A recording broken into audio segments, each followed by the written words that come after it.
இன்றே டவுன்லோட் செய்து உங்கள் ஃபேவரட் ஷோக்களை என்ஜாய் பண்ணுங்க.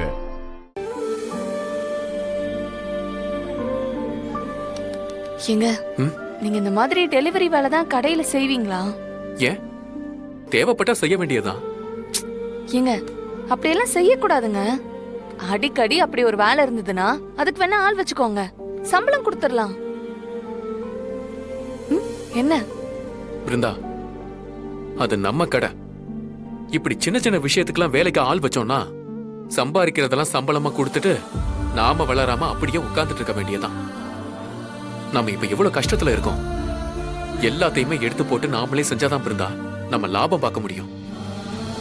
சும்மா எதையாவது போட்டு கண்டதெல்லாம் யோசிச்சுட்டு இருக்காத, விடு.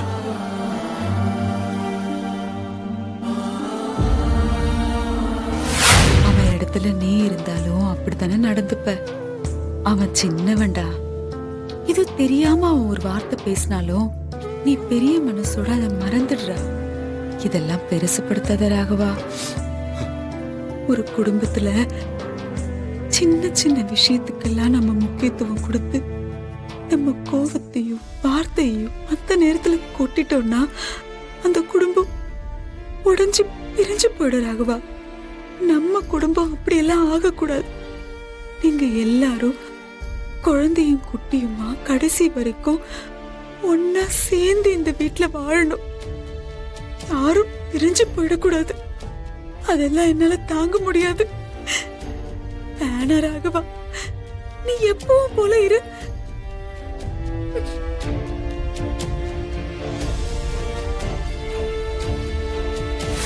யாரு தப்பு செஞ்சாலும் அதட்டி கேட்க கூடாது. தன்மையா எடுத்து சொல்லணும். எடுத்த கவுத்தன்னு பேசக்கூடாது. எவ்வளவு பிரச்சனை வந்தாலும் பொறுமையா இருக்கணும். மத்தவங்க தப்பு செஞ்சா நம்ம அதை மன்னிக்க தெரியணும். ஒருவேளை நாம தப்பு செஞ்சிட்டோம்னா தயங்கவே கூடாது, மன்னிப்பு கேட்கணும். குடும்பத்துலங்கிறத விட ஒரு கூட்டு குடும்பத்துல இதெல்லாம் ரொம்ப முக்கியமாரா. அப்பதான் மத்தவங்களுக்கு இவன் நம்மள பாத்துக்கிறாங்கிற அதிகாரத்துல பேசுறான்னு இல்லாம நம்ம மேல இருக்கிற பாசத்துலதான் இதெல்லாம் பண்றான்னு உன் மேல இன்னும் அன்பு ஜாஸ்தி ஆகும்.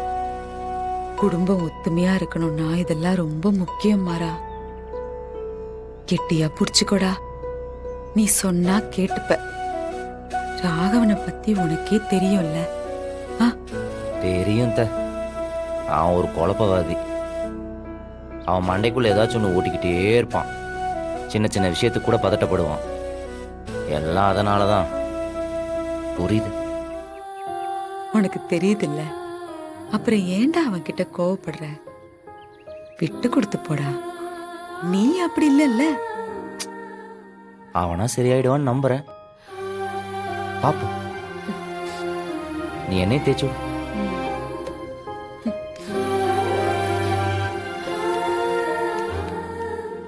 குளிச்சுட்டு தலைய காய வச்சுட்டு தூங்கு. அப்படியே படுத்துறாத.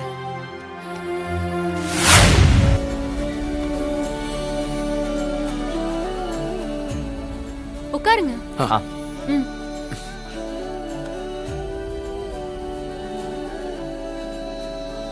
நல்லா இருக்குப்பா.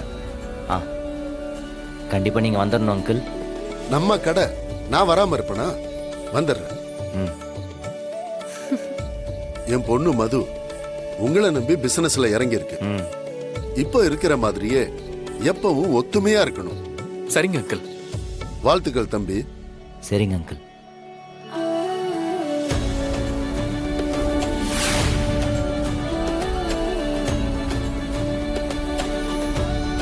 வீரா, எல்லாரும் கொடுத்துட்டியா? என்னோட ஃப்ரெண்ட்ஸ், எனக்கு தெரிஞ்சவங்க எல்லாருக்குமே கொடுத்துட்டேன். நீங்க? ஓரளவுக்கு எல்லாத்தையும் கவர் பண்ணிட்டேன். இன்னும் கொஞ்சம் பிட் நோட்டீஸ் போடணும், மைக் செட்ல அனௌன்ஸ் பண்ணணும். அதுக்கு முன்னாடி ஒரு வேலை இருக்கு. என்ன வேலை? கொஞ்சம் வந்துடுறேன். எங்கடா போற? அங்க எதுக்குடா போற? அங்க எதுக்குடா? நம் வள்ளி டெக்ஸ்டைல்ஸின் மாபெரும் திறப்பு விழாவை முன்னிட்டு மக்கள் அனைவரையும் வருக வருக என்று வரவேற்கிறோம். நம் கடை திறப்பு விழாவுக்கு வரும் மக்கள் அனைவருக்கும் ஒரு நற்செய்தி. முதல் 25 வாடிக்கையாளர்களை குலுக்கல் முறையில் தேர்ந்தெடுத்து அவர்களுக்கு தையல் மிஷின் வழங்கப்படும். அதனால் இந்த வாய்ப்பை நழுவ விட வேண்டாம் என்று அனைவரையும் கேட்டுக்கொள்கிறோம். ஆகையால் இந்த மாபெரும் ஆஃபரை மக்கள் அனைவரும் பயன்படுத்திக் கொள்ளுமாறு பணிவன்புடன் கேட்டுக்கொள்கிறோம். வாழ்க்கையில் முன்னேற, உங்கள் வாழ்க்கையில் சிறப்படைய வள்ளி டெக்ஸ்டைல்ஸ்க்கு கண்டிப்பா வாங்க. வாரீர் வாரீர் வாரீர்.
வாங்க வாங்க வாங்க.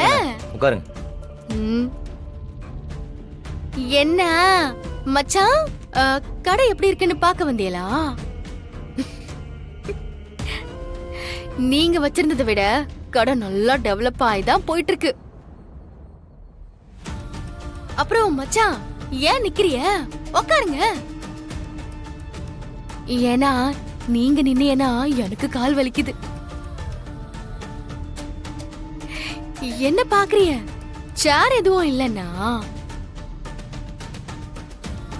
முதலாளி முன்னாடி கீழே தானே உட்காரணும். டேய், பார்த்து தூக்கிட்டு போக மாட்டீங்களா? தூக்கிட்டு போங்க. வாடா. என்ன மச்சான்?